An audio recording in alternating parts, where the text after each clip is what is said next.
Hello and welcome to Simplify Your Retirement Podcast with Stephen Stricklin. Hello, Stephen. Hey, Paul. How's it going? It's going very well. Excited for today. We're not going to spend a lot of time teeing this up, but this season we're focused on making sure that people understand different products, different approaches, all these different things. We want them to be able to, like with everything we do, learn from us rather than just picking and choosing what they hear out there. And so we want to provide a balanced approach to it. Right. And I know we've had 5 seasons where a lot of people have heard just me and you talking. And so we also said, hey, this season, let's introduce some guests, some other voices on here.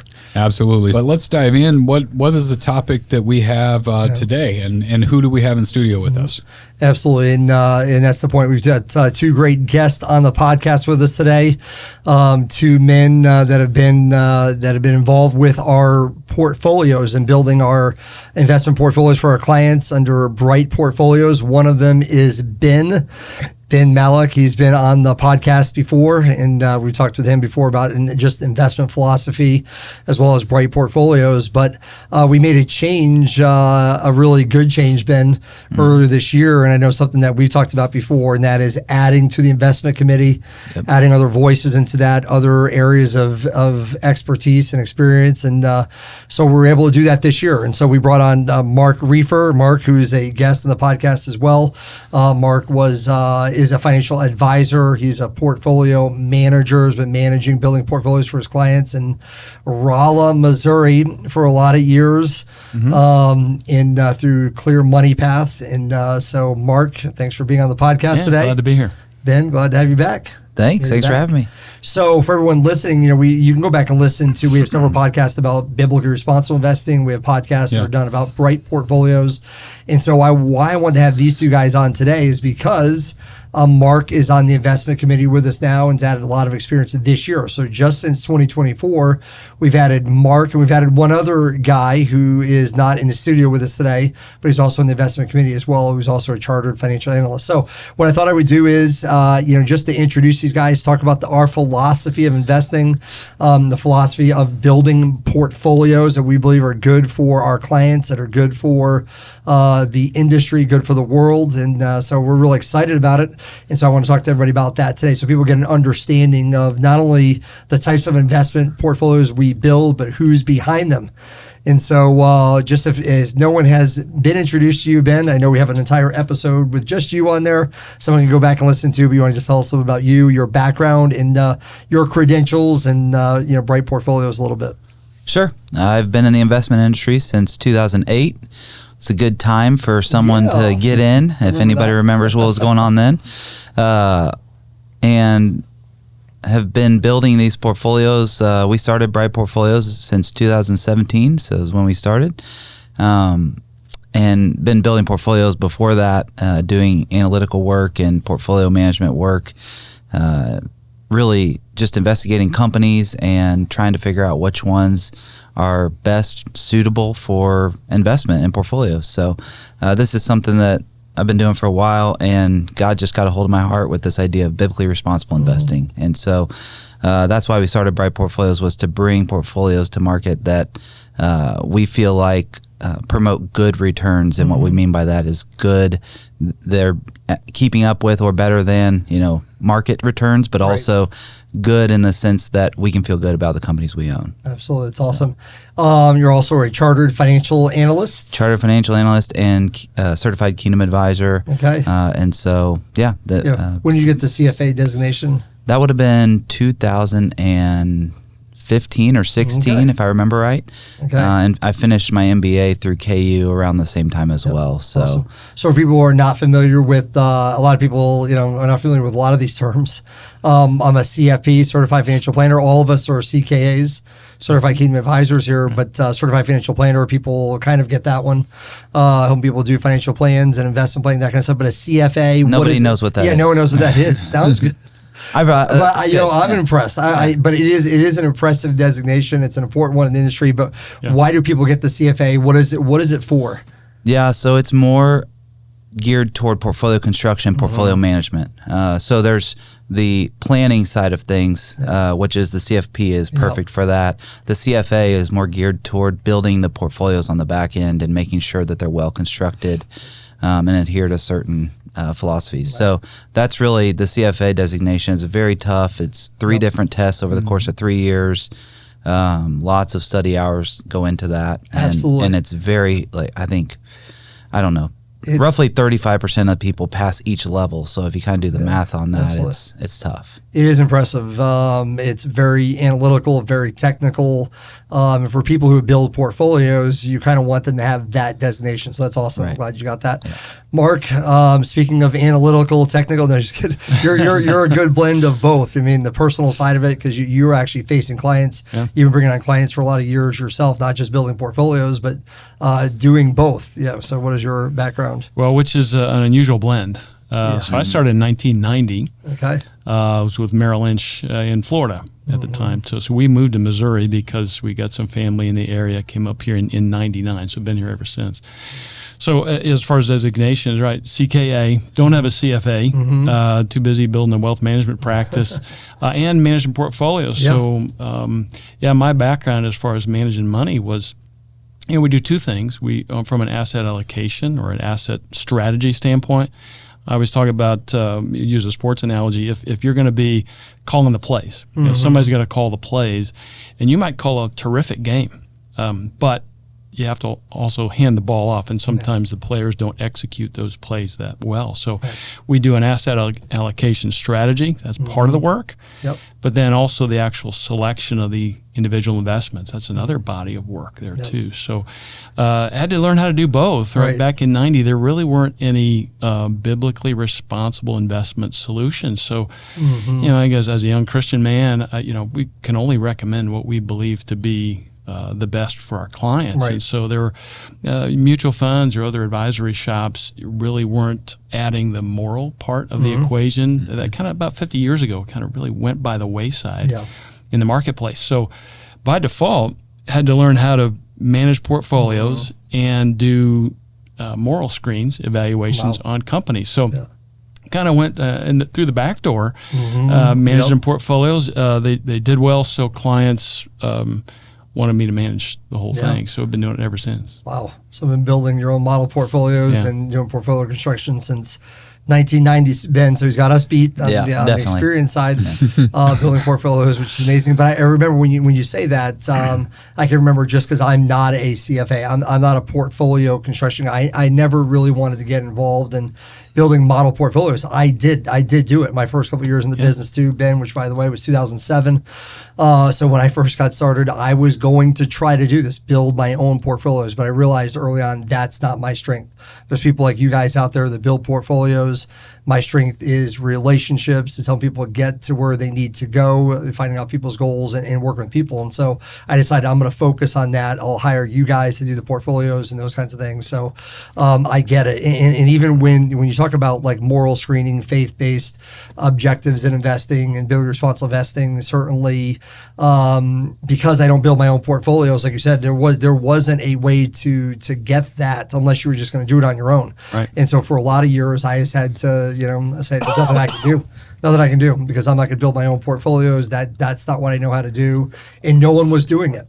And then I met Ben, probably it might have been around that time, 2015, 16, around that time, and found out, hey, there's somebody here locally here that does do this.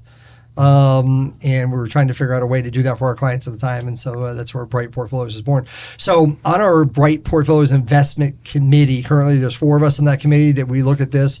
We pretty much meet at least every month, but definitely quarterly to look at the portfolios themselves, to analyze the portfolios. Do we need to change anything? Do we need to add, subtract? Do we need to put more weighting on different things? So we're constantly monitoring our portfolios. The reason I say that is because for clients of Wise Wealth, we're always telling our clients, look, 5 years or longer, you need to have a time frame for the growth bucket.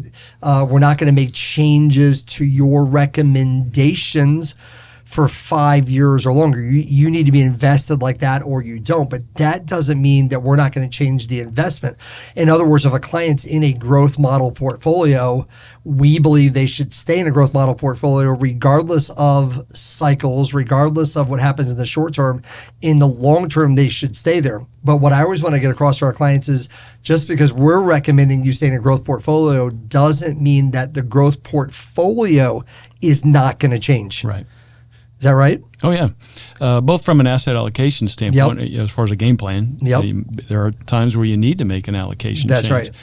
You know, one thing in particular, if you look at international investing, so it's good to have international as part of the portfolio from a diversification standpoint. However, in terms of the weighting we might give to international, it's been 10, 13 years or so that international has been significantly underweight the portfolios. Right. And that's served the portfolios very, very well. Again, just from a calling the plays standpoint, and those are things that we need to monitor and make changes to from time to time. I think it's very important, Paul, for our clients to understand that, we're preaching, stay with it, be disciplined, be long-term, and they should. I want everyone to know from a portfolio management standpoint, we are constantly, and you guys are definitely constantly looking at levers that we can pull or push or whatever to make sure we're maintaining the model, but also trying to minimize, risk and downside. So one other person I want to make sure we introduce here on the podcast, he's not with us today, but he is in our investment portfolio committee. Mark, you want to just tell us about Josh Barlow? Yeah, Josh is a CFA,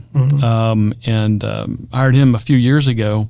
And same kind of meeting with you and Ben is Josh was introduced to me by a friend in the biblically responsible investing space, and said, "Boy, you got to talk with this guy. He's wanting to learn more about biblically responsible investing." So we got to know each other, for maybe a year or so, year and a half, just talking about BRI and how that works, and he just loved it. He said, "Boy, this is really what I want to have my career be about." Okay. So he joined our team over a couple of years ago, and with his CFA background, really we've been able to take our platform that we put together and really build a very robust set of models that we look economically. We look at what are some triggers for making changes, and also we have a moral audit that we do. So Josh has been a great addition to our team. And Ben, did you know Josh back in that time before he joined with Mark, or you met him after? Yeah, I did. I didn't meet Josh until he joined us. Okay.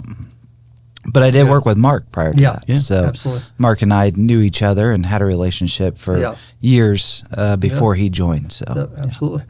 Thank you. So we've got, if you didn't catch that, we got 2 CFAs on our team, Mark. Right. 2 guys that have been trained, qualified to build model portfolios, and that's a big deal. To have more than one in your investment committee, to be looking at these portfolios and managing this, and then Mark, of course, with more than 30 years of experience doing this, and so we've got. He a has great less team. gray hair than you do. Yeah, seriously. I don't know if we can change this small poll editing afterwards, but my goal right now, Ben, is just keeping it. You know what I mean, if you look at my family history, it's we end up like Paul a lot of times. So we're trying to hang on to it, whether what color it is doesn't matter as long as we still got it. So. And Josh Barlow, we're glad to say, he's not here, but his hair game is strong. Very strong. Yeah, Josh is very strong. Yeah. So Josh, whenever you're listening to this, you'll be glad to know that maybe we'll throw a picture of Paul up of him. If we can at this point in time for our viewing audience. There you go. So guys, I want to talk today just basically in 2 parts. One part is just investing in general. Some people believe that they can do it on their own. And so this is where, we say, look, what is our philosophy of investing? And I know we've got, there's a screening process that we do towards I would say towards the latter end of an investment selection, but just generally speaking, as we're looking at portfolios, as we're determining what should be included in a portfolio, when we're building a model portfolio, let's say, and when we say model portfolio, we mean asset allocation models. You can think in terms of a conservative portfolio being 25% stocks and 75% bonds. a growth portfolio being just the opposite, 75% stocks, 25% bonds. So we're looking at portfolios in general. There's some terms out there that sometimes people hear about and we talk about. So I just want to have a general discussion about our philosophy and methodology of investing, what the objectives are when we invest people's money. So what about modern portfolio theory? Some people would say that's what you follow. I mean, and there's a lot of financial advisors in the industry. I mean, that's the gold standard, modern portfolio theory. So someone want to kick that off? What does that mean? And is that something that we follow in our investment approach? Mark, I'll let you go first. Oh, I was going to defer to the CFA. Yeah. I mean, goodness. Well, I can tell. I feel like you're excited to talk about this. No, exactly. I think we can jump off and Mark, you jump in here. Yes, but basically, modern portfolio theory, there's an idea of efficient frontier, that the markets are efficient, and there's an efficient frontier. Basically, you can get a certain amount of risk-adjusted return on your assets. And what risk-adjusted return means is risk is measured by standard deviation. And so when you measure standard, and we're getting really technical here real quick. Yes, let's dive in. But basically, you want to try to manage the risk so that you can get the most return for the amount of risk that you're taking. Okay. And so there's a frontier that says, hey, at a certain level of risk, we're going to get this return, and it's kind of a curve like this. And so you get a little bit more return as you go up the risk spectrum. And that uses different asset classes. So we'll say, stocks, bonds, real estate, commodities, all these different asset classes. For a certain level of risk, for a certain standard deviation, someone should expect a certain return. That's right. And based on historical returns and risk levels measured by standard deviation and return. And if they're within the range of an expected return for that kind of risk, that's efficient. But there are some people that can have that kind of risk or that sort of standard that are not getting those returns, that would not fit on that efficient frontier, I guess. Yeah, another way to say it too is what would their statement look like at the end of the month? Yeah. Because standard deviation is a measure of volatility or how much movement you have with that particular asset class. So it's a helpful measurement. It's I think one measurement of risk, but how that translates is for an investor is again with publicly traded assets. It's such a different thing than, for example, real estate or your home. You don't get a statement every month to tell you what your house would trade for. But publicly traded assets, they trade all the time, and so it's going to have more volatile trading. So it's a helpful thing to talk with a client and understand that you're owning a great property. It's a publicly traded property, but you know what? That you could see, let's say $100,000 investment to keep it the number simple. You might see that turn it into 75 in one trading month. COVID, right? Happens. Things happen. How about over a deep recession? Top to bottom. 45, 50% decline. So 100,000 looks like 50 on your statement. Well, that can happen with those wonderful properties, but they can be volatile. And clients just need to understand that it's just a little different animal than owning a farm or owning a real property asset that just doesn't feel as volatile. The portfolios, we're definitely striving to fit on the efficient frontier. Yep.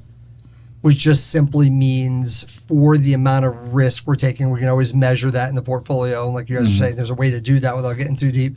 A client should expect a certain rate of return. So we have no issues with that. We're building efficient model portfolios.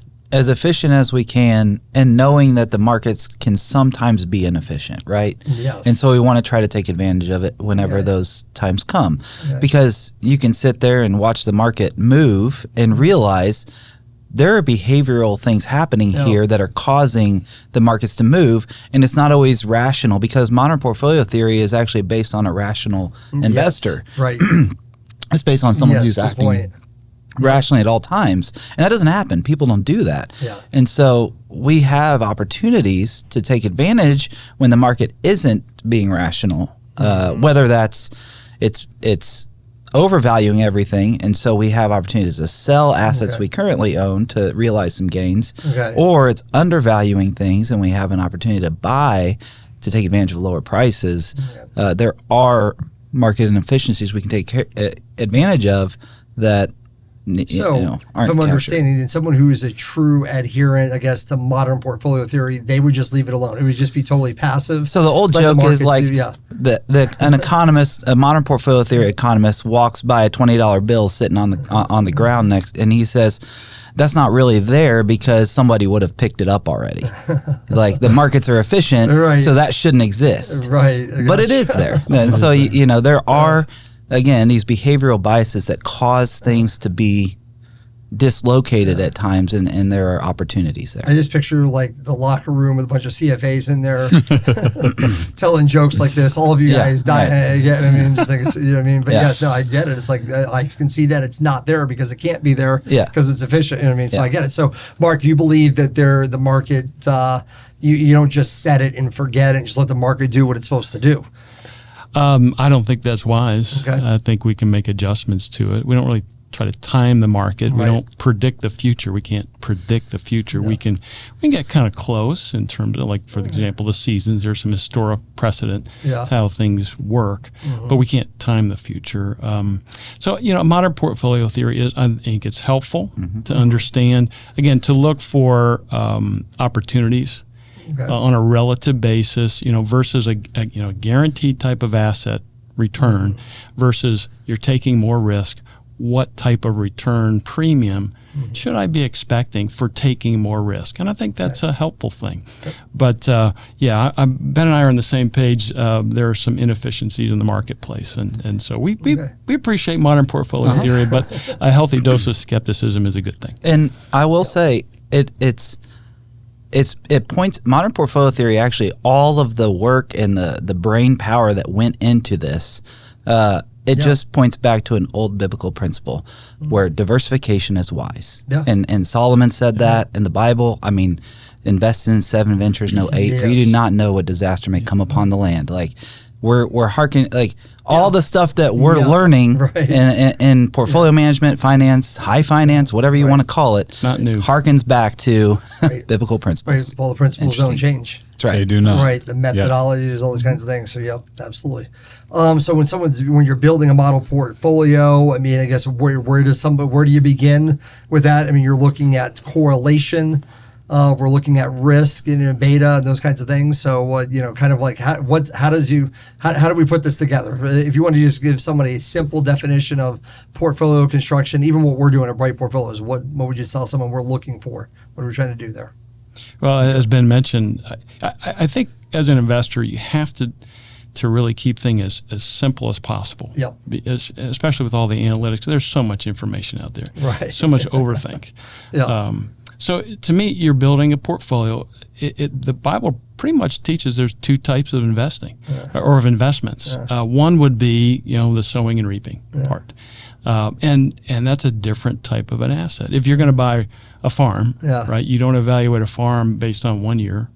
You look at it over a 3 or 5 year period or longer. And so you might have a great year, might be a horrible year. You just don't know. And so it's a different type of asset. So you have to treat it with a longer time period. And then, as Ben mentioned, divide your portion among 7 or 8 because you don't know what disaster may come upon the earth. So you need to divide your portion. Now, that portion, the comment about correlation is, okay, so let's say if stocks are doing poorly at this time, then the other asset class should be doing well. And you're trying to look at the correlation of assets or have non-correlated assets so that when some things are down, other things are up. So that's helpful. We consider that as part of what we look at. But I really don't like to hang my hat on the correlation work because, as Ben said, there are times where you have dislocations in the market crises of 08 and 09. Everything was down. It's happened a few times now, right?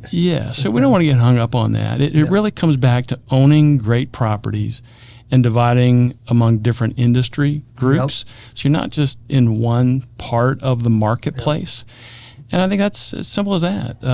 Divide your portion. Good. Yeah, that's great because I know some people get, like you said, hyper focused on making sure every single holding you've got or every single asset class, where it fits correlation with the other ones, and it kind of gets people's eyes off the goal, which, like you guys said, is actually being an owner. And so part of this whole discussion is actually thinking like an owner, and I think that may be the biggest disconnect.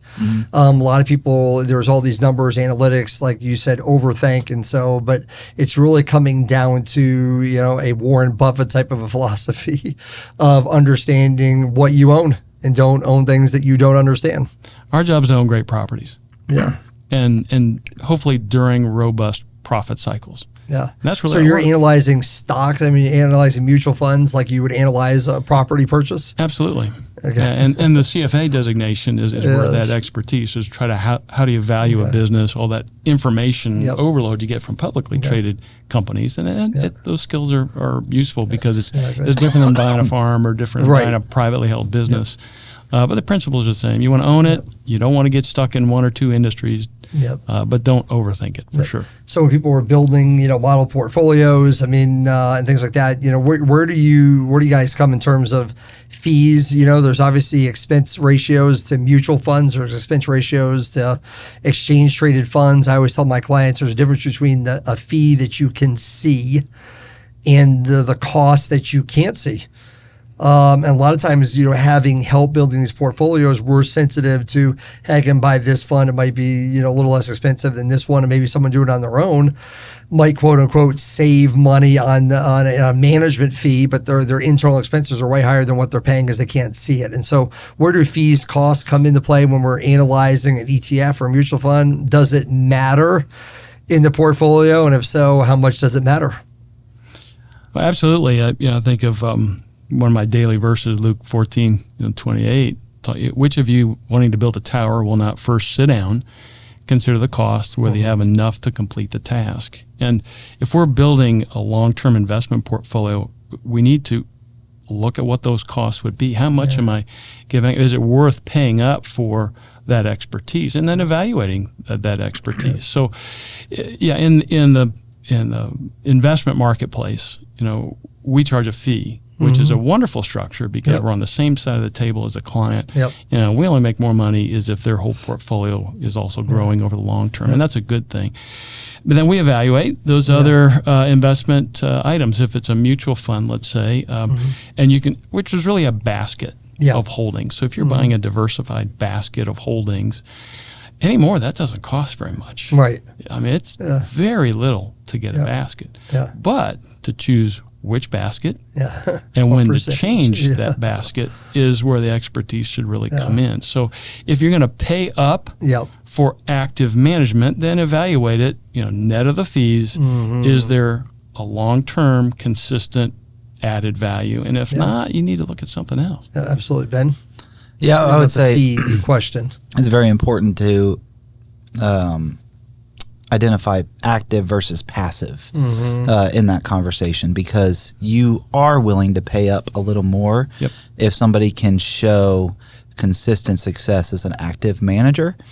You're okay paying a little bit more for their product because there's a lot more to it. A passive strategy just buys an index, say the S&P 500, and just rebalances whenever that index reconstitutes. And so it's a very passive strategy, doesn't require much, and you're just going to own the market and nothing else. And strict adherence to modern portfolio theory say that's what you should do. Whereas, you know, if you believe in active management at all, you're kind of veering a little bit outside of modern portfolio theory, right? And but again, those dislocations are there at times, and so the active managers seek to identify those and capitalize on those, and some of them have proved very adept at that. So we look for those managers who are doing a great job of that, and we're okay paying a little bit more if they've shown an ability to outperform. That fee, like you said, is not something that comes out of the client's account. It's built into the performance of their fund or their ETF, and so we're able to look at that and say objectively, this fund versus this fund, active versus passive, we can just look at the net returns, and those fees are built in already. We're already evaluating net of fees, and so it really, we care about the fees. They certainly matter, but we just again, Yeah. price is what you pay, value is what you get. Absolutely. We want to make Yeah, sure we that's good. get what we're paying for if we're going to pay up. Price is what you pay, value is what you get. I like that. Yeah. Go ahead. Well, it's, the other thing, quick comment would be there are times where you look historically, active management outperforms passive. And so in our model portfolios, I think back to 2019, we made a conscious decision. We thought, this is going to be more of a stock picking type of an environment where we don't have as much economic stimulus like from 2018 and so forth. And so maybe a rolling recession in the marketplace. So some sectors are really going to lag, and we don't necessarily want to participate in those. So we're not going to just buy an index. Right. So we made that tilt to the portfolio in 2019. Well, then COVID hits. And if you think about it, the performance showed it. In 2020, if you had an index and you owned things like entertainment and travel, all those things that got crushed. And if you had an index, by default, it drug your portfolio down. So not only, we made a good decision in 2019 to be more of a tilt towards active, but boy, the results were in spades better because of an unusual situation with COVID. So, there's going to be times where it's worth paying up for that active management, but we pay attention to fees very much so because it impacts the long-term performance. But if we can get some value add, we're going to pay up for it. So we pay attention to fees. And the reason I bring it up, because there are some people that, put themselves out there, advertise as the low-cost provider, man. All it is about the fees, the internals. And like you said, we're sensitive to it. It's important. But if there's an internal fee that a client doesn't ever see, they don't really pay for it, comes out of the portfolio. And you have one portfolio where the internal expenses are 0.5% a year. And the rate of return is 6% net to the client versus a portfolio that has a 1% internal fee, but the rate of return is 7% to the client. What does the client want? The one that has half the fee that you don't actually see. If ever you want the 7% return, you want the 1% high return. So what I hear you guys saying is, yes, obviously it matters, the internal, we're fee sensitive, but that doesn't drive the decision. Correct. And I think that's extremely important. So in other words, what I appreciate about what you guys are saying and appreciate about the philosophy from a general standpoint of investing, we're not just taking things off the shelf. Modern portfolio theory. So if it doesn't fit in that lens, we're not going to do it. No, you guys are saying, it makes sense. Obviously, you have to be diversified. We have to have the right rate of return for the level of risk we're taking. Correlation does matter, but the whole goal is not to be extremely correlated in every asset class, have an answer for everyone. Fees are important, but they're not the only thing. Because again, a lot of times this is what some people hang their, this is how they advertise. We're the lowest fees, or we're going to be 100% passive. You only need to buy ETFs. And some people then get the mindset of, if that's the case, I don't need, to pay for the expertise of CFAs or portfolio managers or people build my own models. I can just go do it on my own. That's one of the reasons why the do-it-yourselfers a lot of time don't succeed. Yeah. Because they do believe in either 100% passive, or they believe that the only thing that matters is the expenses. And really the main reason from our perspective is investor behavior. That's a whole different story. Yep. Forget the portfolio side of it. It's the reason why it doesn't work, is because you need a coach, you need someone to keep you disciplined. That's worth a lot of money. So I know we're talking about just generally speaking. We're not even got into screening or a values-based approach and how that looks or how that works.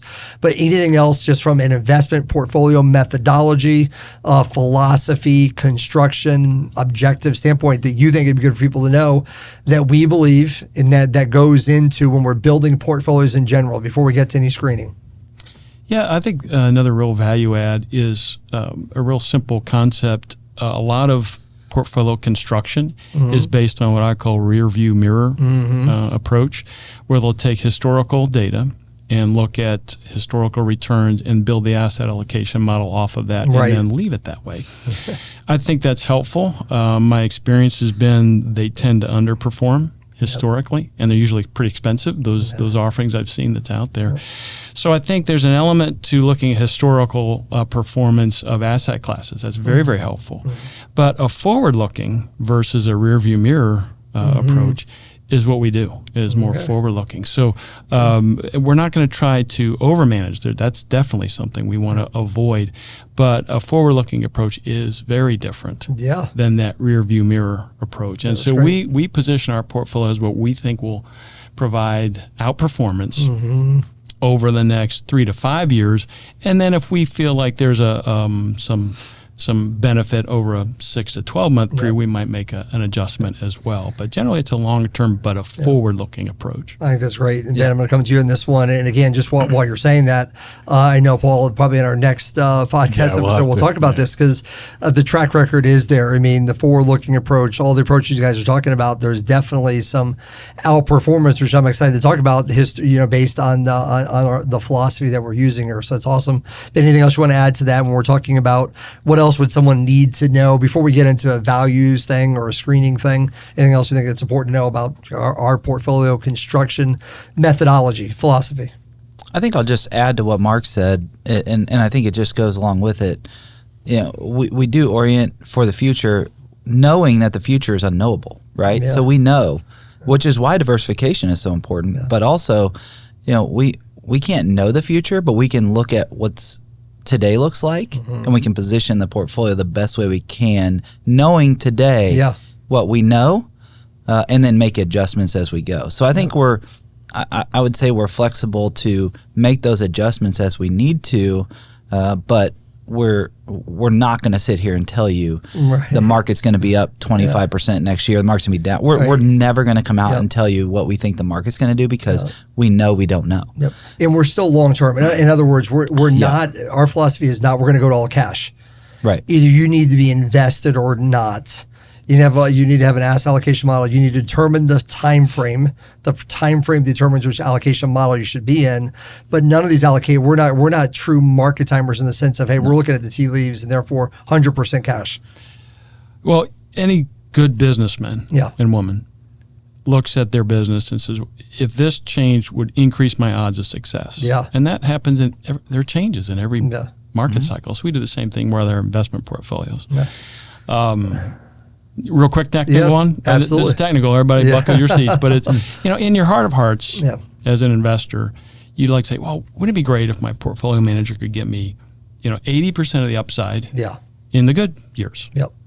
But if they could also protect us and only get 50% of the downside in the bad years, that would, first of all, nobody's ever done that, okay?